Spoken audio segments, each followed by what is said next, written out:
Capcom attempts to run PR for Western localizers, praises in-house team for keeping games culturally sensitive, and promoting inclusivity through language and representation. Which is the exact opposite of what they're actually doing, and you guys are asshats, Capcom, for promoting that. Greetings once again, my friends, and welcome back to the GNRO Minicast. I am your host, Adam Mickelson, aka Drak. I hope everybody's having an awesome day or night when you're listening to this. And once again, we have a story brought to us by BoundingIntoComics.com with Spencer McCooley as the author, so let's go ahead and get into it, shall we? In yet again throwing their hat into the ongoing discourse surrounding Western localizers' continual disrespecting of Japanese media, rather than committing to ensuring accuracy within their own localization team's work, Capcom has instead attempted to put a positive spin on some of the industry's worst practices. Yeah, well, this is what Capcom does now. Entering the fray on April 11th by way of a lengthy post published to the official Twitter account of their own in-house localization team, the Resident Evil and Mega Man series developer began their PR play by asserting to players, localization isn't just about translating words, it's about adapting the game for a global audience. Bullshit. Think cultural nuances, idioms, and regional flair, which is not what's happening. A good localization makes players feel right at home, wherever in the world they are. Which already you failed at, Capcom, and you've been failing at for about a year now. I think you should probably reconsider some of this shit. And there's a lengthy tweet here. I'm not reading it. It's all PR bullshit. But if you guys want to, you guys can go ahead and look that up. I'll probably leave a link down below. Turning to address the complaint that many Western localizers tend to overwrite a given title's Japanese identity in favor of appealing to a larger audience, Capcom then affirmed that as far as they were concerned, it was more important to preserve the vibe of a game rather than provide players with an accurate translation of its original source material, which both are important, but more importantly, that the art remains the way it was intended. Lost in translation? Nah, preserving the vibe is the key, declared the Devil May Cry developer. Jokes, references, and even gameplay elements might need a little cultural remix. Bullshit! Especially when you consider Devil May Cry. It's important to find that sweet spot to make sure players get the intended experience without feeling like something got lost in the process. Except the problem is your localizers aren't doing that. They're instead trying to find ways to plug their ideology in wherever they fucking can. You know, kind of like the Jello Apocalypse situation. How well did that work out for him? Each language has its unique structure and cultural context, they added. Our teams work to ensure the narrative and dialogue maintain coherence and emotional impact. But if you have these people on it, no, it won't. It's not just about words. It kind of is, actually. Especially what those words mean. It's about capturing the essence of the story in a way that resonates with the target audience. Except, who is the target audience? Because your localizers don't know who that is. From there, Capcom moved to run defense for the ever-increasing trend of video games being censored out of defense to the feelings of the most extreme of Western socio-political activists who are terminally online, arguing to players character design and development must be culturally sensitive. While I do agree with you on this, Capcom, you are the last people to speak on it whatsoever. Cultural sensitivity, not really your strongest suit. Especially right now, all I have to do is go look at the cast of Street Fighter fucking 6, and I can tell you how full of shit you are. What may be acceptable in one culture might be offensive in another, especially when you take a 12-year-old girl and you put her in booty shorts and you find every way to do upskirt shots. But the character who's been in a leotard for most of her in-game career, no, we can't have that shit anymore. That's offensive to people.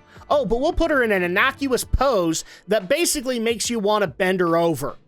Yeah, that's sensitive. Localizers play a crucial role in ensuring that characters are relatable and respectful. Not these localizers. Avoiding stereotypes, they'll do anything but that, or other references that could be perceived as negative in specific cultures. Yeah, they're not worrying about any of that shit. What they're worried about is what's hurting their fifis. To this end, the company behind the Street Fighter franchise, which is one of the biggest problems this past year, further detailed that their cultural localization efforts also extended to promoting inclusivity through language and representation, which you already failed on that one. This involves adapting not only the linguistic aspects, but also addressing gender-specific language. And already you lost me there. Cultural norms and diverse perspectives, which is anything but. The aim is to create an immersive experience where players from different backgrounds can identify with the characters and narrative, which you're not allowing. This can be very challenging for certain languages due to grammar. I agree with that. Too bad you're not even trying. Jumping to the related subject on how their localization team deals with the Japanese-specific comedy moments in their games, humor often relies on cultural references and wordplay, making it a challenging aspect of game localization. I think we just heard we're not getting Devil May Cry 6. Because in order for us to get Devil May Cry 6, you'd have to rely on that humor, which you're already saying that you can't do anymore. Well, sorry, Devil May Cry fans, I guess you're screwed. Translators must carefully navigate puns, jokes, and cultural references to maintain the intended comedic effect.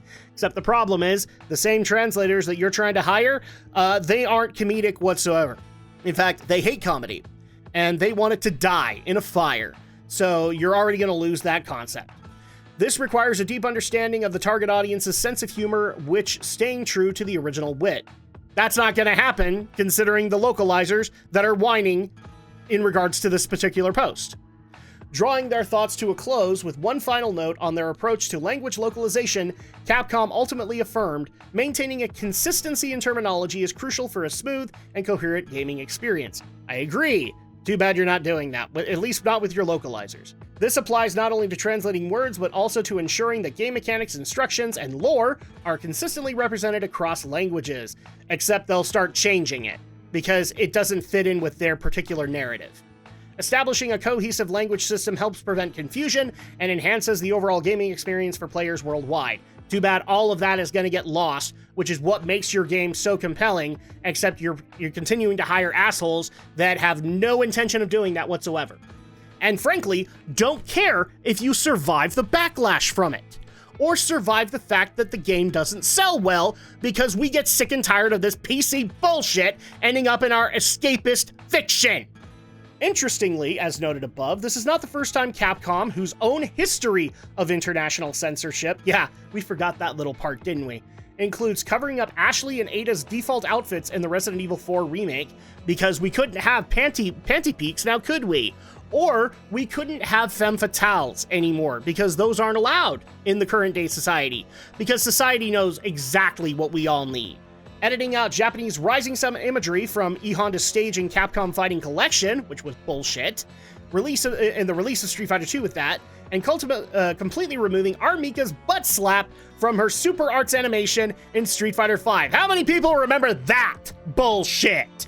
And that was actually happening in tandem with Blizzard having to do that bullshit, and we didn't agree with that one either. It's almost like companies should listen to gamers, not people who speak corporate speak. In a 2023 social sustainability statement published to their official investor relations page, the company argued that, depending on the country, simply translating games developed under Japanese norms can end up hurting users unexpectedly due to historical, religious, or cultural differences. They can get over it, though. As such, they added, we focus on employing staff from around the world to culturize the games so that they can be enjoyed by all, regardless of locale. And that's pretty much the article, but here are my thoughts on it. Hey, Capcom, do you remember who was previously in charge at Capcom? For those who don't remember this fact, I do, and I'm one of those old farts on the internet that likes to remind you. Originally, the father of Mega Man, Keiji Inafune, in the 2000s, or 2010s, was the CEO of Capcom, and specifically had one mission in mind for how Capcom should be moving forward, which was only to appeal to Western audiences. I'm gonna let that sink in for a second. That was his intention. And what happened from that is a bunch of blunders that came out from Capcom, to the point where the company almost died from it. Now, I love Keiji Inafune. Keiji Inafune created Mega Man X. He is also responsible for helping with the Onimusha franchise, a franchise that I love. He's worked with a number of franchises that I love. But when he was in charge, he was a giant asshat. Because he literally wanted to take all of the genuine franchises that we all loved, and he wanted to shit on them.